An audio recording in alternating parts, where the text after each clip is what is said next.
Bayangkan kalian berada di atas mesin perang paling mahal yang pernah dibuat manusia, sebuah kota terapung senilai 13 miliar dolar atau sekitar 200 triliun rupiah yang katanya adalah puncak peradaban militer Amerika.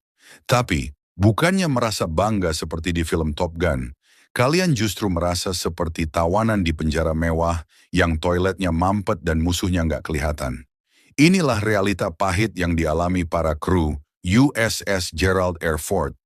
Kapal induk nuklir terbaru Amerika ini seharusnya menjadi simbol supremasi kekuatan udara di samudra. Tapi belakangan malah jadi simbol kelelahan mental yang akut. Saat kalian melihat rekaman megah kapal ini membelah ombak di lautan, ada ribuan prajurit di dalamnya yang sedang menghitung hari, bertanya-tanya kapan mereka bisa melihat daratan lagi tanpa ada kepastian dari Pentagon. Kenapa kapal secanggih ini bisa berubah jadi beban mental bagi krunya? Masalahnya dimulai dari ketidakjelasan misi yang terus molor. Awalnya, USS Gerald R. Ford dikirim ke Mediterania Timur hanya untuk tugas rutin. Namun ketegangan dengan Iran mengubah segalanya. Kapal ini dipaksa standby terus-menerus untuk menggertak Teheran. Tapi yang jadi masalah, menggertak itu butuh energi, dan energi manusia itu ada batasnya. Para prajurit ini sudah berada di laut jauh lebih lama dari jadwal yang dijanjikan. Bayangkan kalian sudah packing baju mau pulang, tapi tiba-tiba bos bilang kalian harus lembur tanpa batas waktu yang jelas dan tanpa uang lembur yang sepadan dengan nyawa taruhannya. Itulah definisi stres yang dialami kru Ford saat ini. Ketidakjelasan ini bukan cuma soal rindu rumah, tapi soal ketidakpastian menghadapi ancaman yang nyata, namun abstrak. Mereka disuruh bersiaga menghadapi kemungkinan serangan drone atau rudal dari kelompok yang didukung Iran.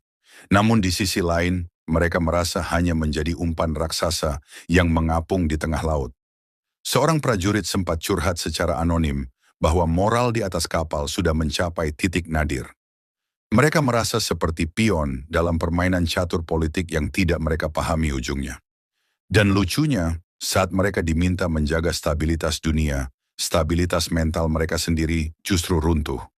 Amerika mungkin bisa membeli teknologi peluncur pesawat elektromagnetik terbaru, tapi mereka sepertinya lupa membeli kepastian untuk orang-orang yang mengoperasikannya. Namun drama ini tidak berhenti pada masalah psikologis saja. Ironi terbesar dari kapal seharga 200 triliun ini adalah fasilitasnya yang ternyata jauh dari kata sempurna.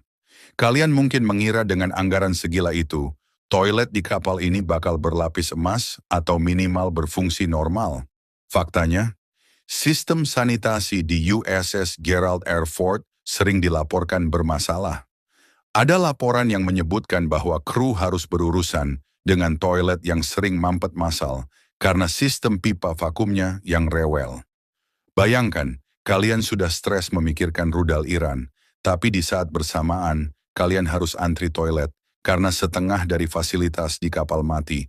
Total, ini adalah komedi satir yang paling gelap. Prajurit di kapal perang tercanggih di dunia harus berjuang melawan limbah mereka sendiri hanya untuk buang hajat. Belum lagi masalah pada sistem kunci kapal itu sendiri. Teknologi elektromagnetik yang diagung-agungkan itu ternyata punya catatan kegagalan yang cukup sering selama masa pengembangan dan awal penugasan. Prajurit di bagian teknis harus bekerja ekstra keras untuk memastikan mainan baru ini berfungsi saat dibutuhkan. Tekanan untuk menjaga mesin yang belum benar-benar matang di tengah zona konflik adalah resep sempurna untuk burnout. Mereka bekerja dalam shift yang tidak manusiawi, di ruangan yang sempit, dengan kebisingan mesin yang tak pernah berhenti, sambil membawa beban bahwa jika satu sistem saja gagal, ribuan nyawa bisa melayang. Apakah ini yang disebut sebagai puncak teknologi militer? Sebuah kapal yang butuh ribuan orang stres untuk sekadar menjaga agar sistemnya tidak mogok? Mari kita bicara soal Iran, faktor utama yang membuat kapal ini tertahan di sana. Amerika ingin menunjukkan ototnya, tapi Iran justru terlihat menikmati permainan ini. Dengan membiarkan USS Gerald R. Ford tetap berada di dekat wilayah mereka, Iran secara tidak langsung telah menguras sumber daya dan mental militer Amerika tanpa melepaskan satu peluru pun. Ini adalah strategi perang syaraf yang sangat efektif. Semakin lama kapal itu berada di sana tanpa aksi nyata, semakin turun kewaspadaan dan semangat tempur para kru.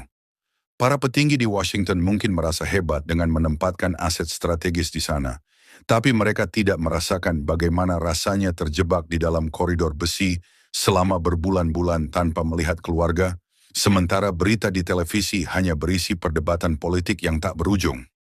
Seringkali narasi yang dibangun adalah tentang kehebatan mesin, tapi kita jarang mendengar tentang kerapuhan manusianya.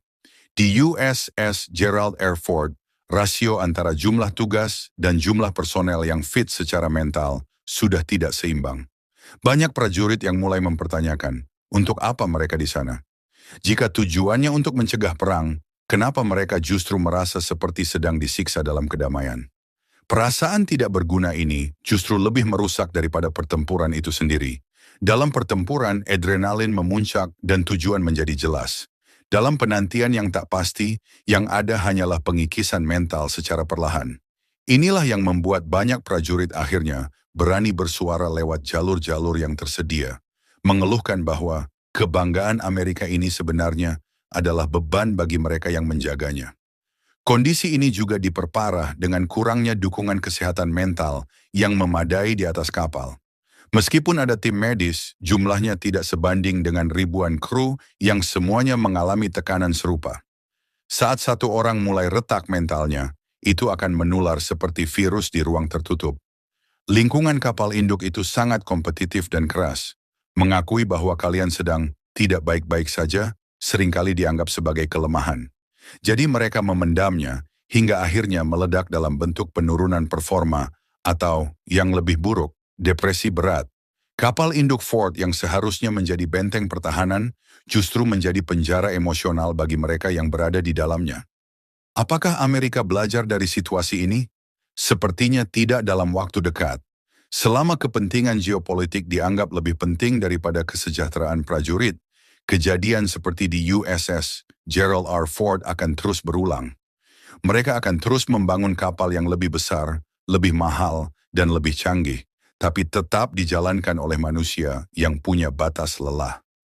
Kita melihat sebuah kontradiksi besar, sebuah negara yang mampu mendominasi ruang angkasa dan samudra, tapi gagal memberikan kepastian pulang bagi prajuritnya sendiri. Pada akhirnya, USS Gerald R. Ford bukan hanya cerita tentang kegagalan teknis atau strategi militer, tapi tentang harga manusiawi yang harus dibayar demi sebuah label negara adidaya. Sebuah harga yang mungkin terlalu mahal, bahkan untuk kantong Amerika sekalipun.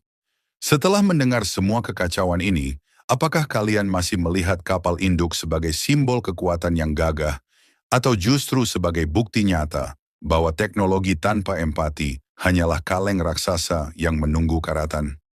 Kisah para prajurit di kapal Ford ini adalah pengingat bahwa di balik setiap senjata mematikan, ada hati yang merindukan rumah dan pikiran yang butuh ketenangan. Jika sistem di dalam kapal induk paling canggih saja bisa berantakan, bayangkan apa yang terjadi di unit-unit militer yang lebih kecil dan kurang diperhatikan. Dunia militer tidak selalu soal heroisme. Kadang ia hanya soal bagaimana cara bertahan hidup dari sistem yang rusak dan janji yang tak ditepati.